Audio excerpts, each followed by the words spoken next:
good year. Then I made a couple of G's, and then nothing major. Just, for fun, playing $2 and $3 at a time. But, I was smart enough to cash my money out of there before they tell me I can't have it. So there's no more of that. But of my 3 leagues, I'm in the playoffs in 2 of them. One of them I didn't make the playoffs at all. And we're in the conference championship round is what we call this one. Next week would be the Super Bowl, of course. Right. And I'm riding your boy Fitzmagic to the ship. I picked him up off the wire a couple of weeks ago, and he's done nothing but average about 30 points for me since I grabbed him. I don't know who drops him, but thank you. Shout out to you. And, shout out to all my people who are lucky enough like me to have a dynasty league and own Odell Beckham. He is a fantasy football god, and I love you, Odell Beckham. Thank you. I'm going to ride you to the ship for the 2nd straight year. Appreciate you, sir. Number one, I picked up Fitzmagic, and he got me 37 points. And the only reason, I will be truthful with you, Bucko, the only reason I picked up Fitzmagic was I got tickets to the Jets and Giants game, and I said, I'm going to be there, and Fitz going against that secondary, I said he's going to tear him up with Marshall and Deckler. Right. But see, here's my thing is I've had some issues at quarterback this year. Phillip Rivers has been heckling, he's been heckling Jack. I don't know who, Jekyll and Hyde, excuse me. I don't know who he's going to be from week to week. One week he's going to give me 5 points, the next week he's going to get 55. I don't know how to predict it, so I got tired of gambling on his ass, gambling on his behind, and I went and grabbed 50. He hasn't had a bad week yet since I grabbed him. So I'm going to keep riding the hot hand. That's the plan. You mentioned Odell, and I'm going to say there's Odell in the fantasy league, and there's Odell watching him on TV. What are your thoughts on Odell Beckham Jr. watching him on TV? I know we're watching something special. Yeah, no, he's a rare breed, man. He's not your prototypical wide receiver. He's only 6 flat, 185 pounds, with crazy hair, and all he does is dance. So you look at that particularly, I don't see nothing special in that, but the dude can jump out of the gym, and there's not anything that goes by him that he can't catch. He's a special player, and I'm lucky to have him. Definitely. Well, I'm going to tell you this much right here. On the Happy Hour Network in a couple of weeks, and the other show that I co-host is called Baseball, Beer, and Barbecue. We, for the month of January and leading into in February, we won't be talking any baseball. It's going to be BBB NFL playoffs version. We are going to talk all playoffs, all football. Definitely going to be tapping your knowledge to join the show to talk it up because it's football. And as much as I love the folks like Russell Baxter and E.J. Christian, there's no way, pound for pound, a Bucko Bruce can go with the best of them. I know that much. So I got to throw this out to you. Do the Panthers go 16-0? And does it matter if they go 16-0 if they don't go 19-0? No, not at all. The Patriots proved, 2009, that's irrelevant.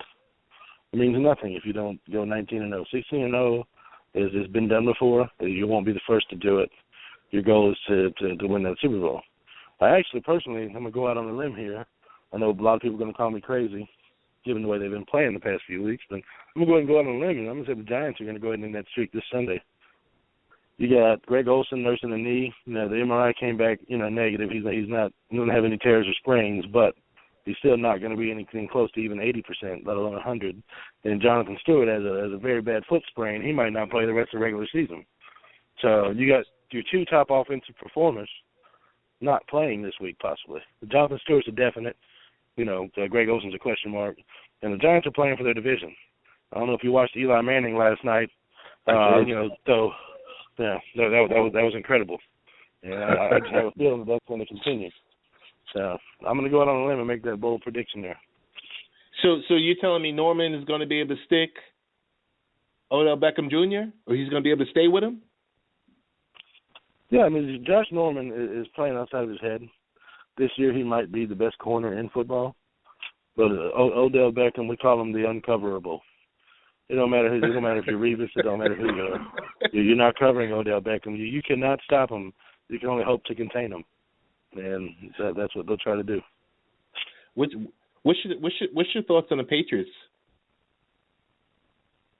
I think they're finished. They were riding a hot-headed steam with the world is against us. Look at Goodell trying to end our quarterback's career. This and that. The world's against us. Patriot way. This, that, and the other. Then they get a couple of injuries, and now you can see they're reeling. They're limping down the stretch. And LeGarrette Blount's done for the year. Like I got announced today. You know, they're picking up bums off the street. Like I heard they're working out Steven Jackson today. Yeah, I heard that. They signed Monte Ball. And then you got Edelman still hurt. You got Gronk. He's back, but he's not fully Gronk. And the defense is showing some holes in it. I think the Patriots are done. I think the Steelers and the Broncos are the class of the AFC right now. If Osweiler can put it together, I think he's just playing a little nervous right now. But I think Denver and Pittsburgh are the teams who beat. And Pittsburgh's not even in the playoffs right now. So if Pittsburgh gets in, which I believe they will, then New England's dead. They're dead in the water. Started off real hot, they're going to fizzle. What's your thoughts on the Seahawks? Because Russell Wilson, he's balling out of control. Yeah, nobody wants to play them right now, but they did take a huge blow. Marshawn Lynch probably won't be back to the playoffs, and Thomas Rawls is finished. He's done. And they brought in Christian Michael, who just got cut by the Redskins. They're bringing him back in, and they got Bryce Brown. They picked up off the wire. They're running no-name running backs out there that don't know the offense. At a critical time of the season, that worries me a bit because we already know they don't have very many options at wide receiver. So if they don't have the key to run, then Russell Wilson's going to be having a hard time. But right now, the way they're playing, then nobody wants to see them at the moment. Bucko, I hate to put you out here right now, but I'm going to. This question will be asked to you again, I'm going to say in the month of January. Give me your pick for the Super Bowl. Right now, gun to my head right now, Arizona, Pittsburgh. And who do you see winning that? Arizona. Okay. I can't fault you. I can't fault you for it because I was leaving Arizona out for a specific reason because I don't know. I think these guys are something special. These guys are something special. They are ridiculous. They have speed on both sides of the ball. They got safeties playing linebacker, for God's sake. There's just really nothing you can do to out-scheme them. And if Carson Palmer's on, you're screwed. If Carson Palmer's on, throwing BBs out there, there's nothing you can do. Fitz, the ageless wonder out there, still balling. John Brown, J.J. Nelson, even Michael Floyd is finally having somewhat of a career.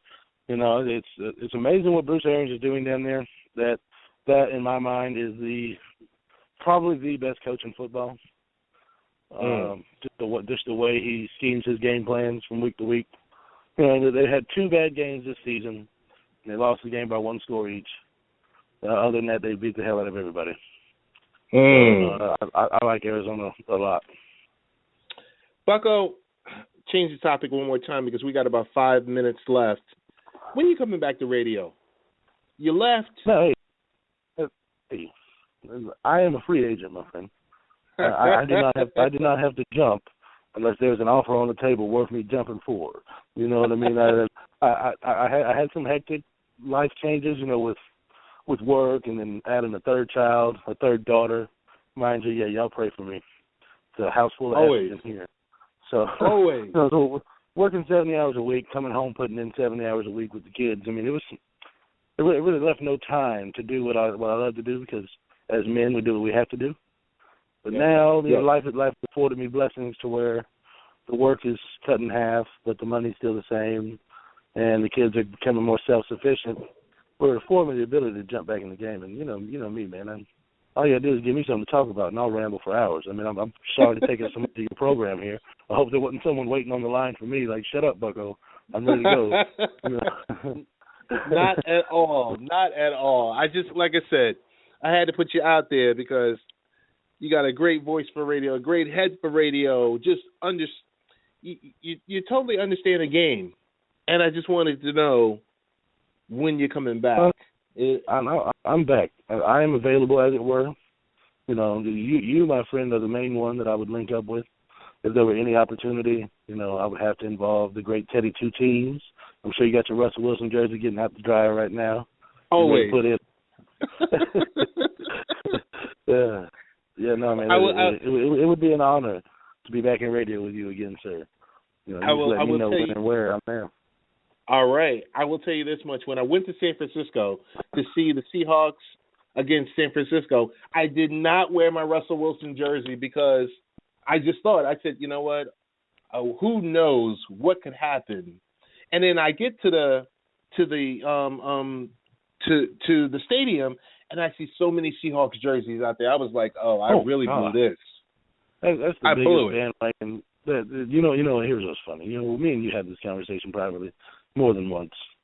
But 4 years ago, you could walk around Seattle, let alone the rest of the country, and see no Seahawk paraphernalia anywhere. Right. Now you walk around Odessa, Texas, and you see somebody with a Russell Wilson jersey. Get out of here, okay? The biggest bandwagon crock of crap there is. Now, there are some Seahawk fans. I believe your partner in particular was an original Don Dada of the 12th man.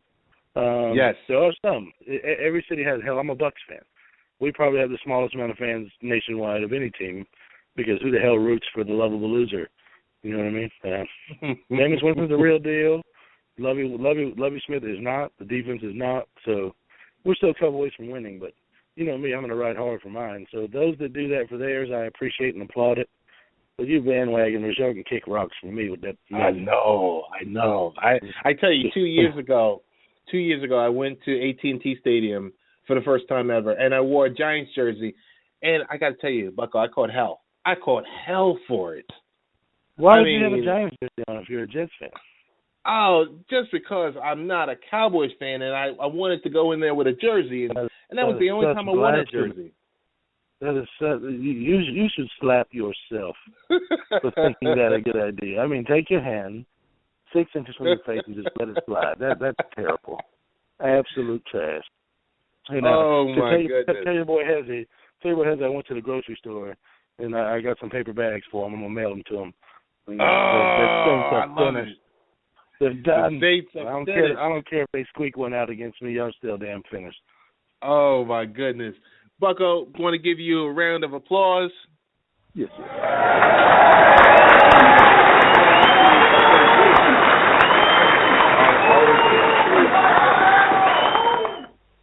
So glad to have you come. It's like I said, it's a homecoming. Yeah. You're not a visitor. But tell us best I'm way. not a guest. I walk straight in and get me a refrigerator. I go straight to the refrigerator and I grab what I want. Damn it. The back of your head with the refrigerator door open, and all I have to do is smile. It is. Bucko, what's the best way to get in contact with you via social media? No, I'm only on Twitter and Facebook. I don't do the Snapchat and Instagram and all that. You can catch me on Twitter at BuckoBruce83 or Facebook.com at BuckoBruce83. I'm engageable. Come and talk to me. Got you, Bucko. Thanks so much. Though I'm quite vulgar. Just beware. Bucko, thanks so much for joining us, and we're going to close out the show. But like I said, this ain't the first time, and this show as hell ain't the last time you're going to be on this show, brother. Thanks so much. You bet your money on that, man. God bless, man. Love you, bro. All right, God bless. And that was Bucko Bruce. We're closing out. We have about 15 seconds left. We're going to close out with, when will I see you again? All right.